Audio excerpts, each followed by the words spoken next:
अक्सर साधक भाई बहन कहते हैं कि गुरु के बिना गति नहीं होती, ज्ञान की प्राप्ति नहीं होती। ये बात आखिर कहाँ तक ठीक है? प्रश्न होता है कि गुरु कौन है? क्या गुरु कोई शरीरधारी व्यक्ति है? क्या गुरु कोई तत्व है? आखिर गुरु है क्या?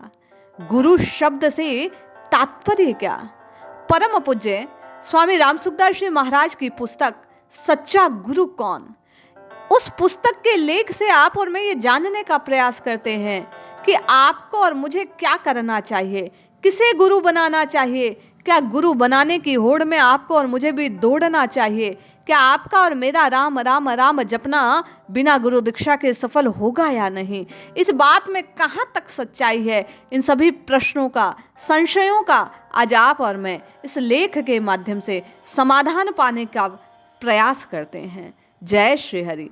पूज्य गुरुदेव के चरणों में बारंबार प्रणाम। सभी नामनुष्य साधकों को जय जय श्री सीताराम। पूज्य स्वामी जी कहते हैं कि गुरु के द्वारा जब शिष्य को प्रकाश मिलता है, ज्ञान मिलता है, तभी वह गुरु कहलाता है। अब उसको गुरु मानना, उसका आदर पूजन करना, ये शिष्य का काम है। पर वास्तव में गुरु तत्व ज्ञान ही हुआ, क्योंकि शिष्य को तत्व ज्ञान होने से ही उसकी गुरु संज्ञा सिद्ध होती है। इसलिए भागवत में कहा गया कि गुरु में मनुष्य बुद्धि और मनुष्य में गुरु बुद्धि करना अपराध है। संत तो कहते हैं, जो तू चेला देह को देह खेह की खान, जो तू चेला शब्द को शब्द ब्रह्म कर मान। अर्थात शब्द से ही ज्ञान होता है और गुरु शब्द के द्वारा ही तत्व ज्ञान कराता है। अतः गुरु परमात्मा तत्व ही है। अब आप और मैं जानने का प्रयास करते हैं कि गुरु बिना क्या गति प्राप्त नहीं होती। ये बात एकदम सत्य है, स्वामी जी कहते हैं, सच्ची है। परंतु केवल गुरु बनाने से अथवा गुरु बनने से कल्याण मुक्ति हो जाए, ये बात भी ठीक नहीं जचती है। यदि गुरु के भीतर ये भाव रहता है कि मेरे बहुत से शिष्य बन जाए, मेरा संप्रदाय टोली बन जाए, मैं एक बड़ा आदमी बन जाऊं, आदि आदि, शिष्य का ये भाव रहे कि एक चादर, एक नारियल, 1 रुपया देने से मेरा गुरु बन गया, गुरु मेरे सब पाप हर लेगा आदि, तो गुरु शिष्य के संबंध मात्र से कल्याण नहीं हो सकता। कारण कि जैसे सांसारिक माता पिता, भाई भौजाई, स्त्री पुत्र का संबंध है, ठीक ऐसे ही गुरु और आपका संबंध हो गया, जिसके दर्शन, स्पर्श, भाषण, चिंतन से हमारे दुर्गुण दुराचार दूर होते हैं, हमें शांति मिलती है, हमारे में देवीय संपत्ति बिना बुलाए आ जाती है, जिनके वचनों से हमारे भीतर की शंकाएं दूर हो जाती हैं, शंकाओं का समाधान हो जाता है, भीतर से परमात्मा की तरफ गति हो जाती है, पारमार्थिक बातें प्रिय लगने लगती है, पारमार्थिक मार्ग ठीक ठीक दिखने लगता है। ऐसे गुरु से हमारा कल्याण होता है। यदि ऐसा गुरु नहीं, संत नहीं, तो केवल संग से, साधन से हमारी पारमार्थिक रुचि नहीं बने, ऐसे साधकों से जुड़ने से, संबंध रखने से कोई लाभ नहीं।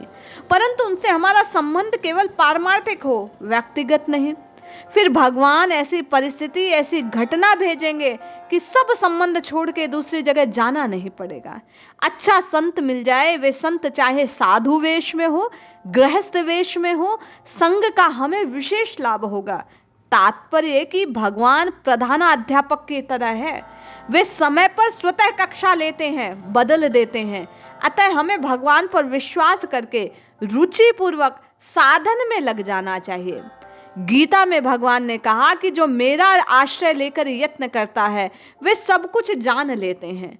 अतः भगवान पर विश्वास और भरोसा रखते हुए साधन संबंधी, भगवत संबंधी बातें सुननी चाहिए। सत्कर्म, सतचर्चा, सतचिंतन करते हुए, सबके साथ सद्भाव रखते हुए साधन करो। फिर किसी संत से, किसी शास्त्र से, किसी घटना आदि से अचानक परमात्मा तत्व का बोध जागृत हो जाएगा।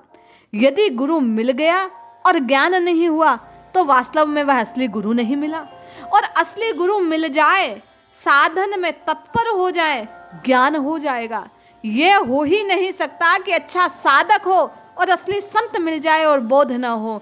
एक कहावत है भैया, पारस केरा गुण किया, पलट्या नहीं लोहा, के तो निज पारस नहीं, के बीच रहा बिछोहा। तात्पर्य कि कि यदि शिष्य गुरु से दिल खोलकर सरलता से मिले, कुल छिपा कर ना रखे, तो शिष्य में वह शक्ति प्रकट हो जाती है जिस शक्ति से कल्याण हो जाए। गुरु तत्व नित्य होता है, वह कहीं भी किसी घटना से, किसी परिस्थिति से, किसी पुस्तक से, किसी व्यक्ति से आदि से मिल सकता है। अतः गुरु के बिना ज्ञान नहीं होता, ये बात सच्ची है। लेकिन गुरु मिलने से अर्थात किसी व्यक्ति विशेष के मिलने से ज्ञान हो जाएगा, कल्याण हो जाएगा, यह बात आवश्यक नहीं। क्योंकि पारस सदृश गुरु मिलने से जैसे लोहा पारस को छूकर स्वर्ण में बदल जाता है, उसी प्रकार सच्ची बात, सच्ची परिस्थिति, सच्चे संत की वाणी सुनने मात्र से आपका कल्याण हो जाएगा। इसलिए व्यक्ति विशेष के पीछे दौड़ना बंद कीजिए, संत की बात पर विश्वास कीजिए, हरि की बात पर विश्वास कीजिए, निश्चित कल्याण होगा। साधक ने आगे प्रश्न किया कि महाराज, क्या अपने कल्याण के लिए गुरु बनाना आवश्यक है? पूज्य स्वामी जी कहते हैं, कल्याण के लिए गुरु की आवश्यकता तो है, पर बनाए हुए गुरु से कल्याण नहीं होता। जिससे कल्याण होता है उसमें गुरुपना स्वतः आ जाता है। तात्पर्य है कि कल्याण के लिए गुरु बनाने की जरूरत नहीं, प्रत्युत जिससे जितने अंश में ज्ञान हो गया उतने अंश में वह तुम्हारा गुरु हो गया। चाहे हम माने ना माने, जाने या ना जाने, जिसमें अपने कल्याण की जोरदार इच्छा, सच्ची लगन हो जाती है, उसको स्वतः बोध हो जाता है। जैसे किसी संवाद हो रहा हो तो उसको सुनने मात्र से बोध हो जाता है, अथवा कहीं जा रहे हैं, किसी घर में कोई बात हो रही है तो उस बात का बोध हो जाता है, अथवा किसी पुस्तक को खोलकर देखते हैं तो किसी बात को पढ़ने से बोध हो जाता है, अथवा किसी संत का इतिहास पढ़ते पढ़ते कोई बात मिल जाती है तो उससे बोध हो जाता है। तात्पर्य कि बोध होने में कोई व्यक्ति कारण नहीं, प्रत्युत अपनी सच्ची लगन, तीव्र जिज्ञासा ही कारण है।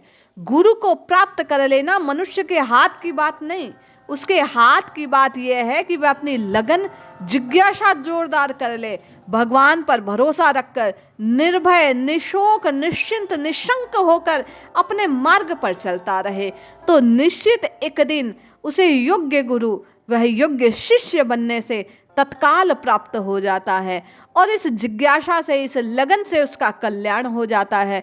इसलिए आप और मैं तो पूज्य स्वामी जी के कहे अनुसार मन लगे ना लगे निरंतर राम राम राम राम राम जपते रहें तो जोरदार लगन मिलेगी, और लगन के मिलने से निश्चित ही श्री सद्गुरुदेव की प्राप्ति होगी और वह गुरुदेव आपका और मेरा अपनी वाणी से कल्याण कर देंगे। इसलिए हम और आप, जैसा स्वामी जी ने कहा, इन संतों की वार्ता को, इन संतों की बातों को, संतों की दी गई इन योगचर्याओं को श्रवण करते रहें, वाणी को श्रवण कर मार्ग में चलते रहें तो निश्चित कल्याण हो जाएगा। कहीं बंधने की, किसी संप्रदाय में जाने की कोई आवश्यकता नहीं। आवश्यकता संत की और श्री हरि की वाणी को सुन उसे जीवन में विश्वास पूर्वक धारण करने की है। जय श्री हरि।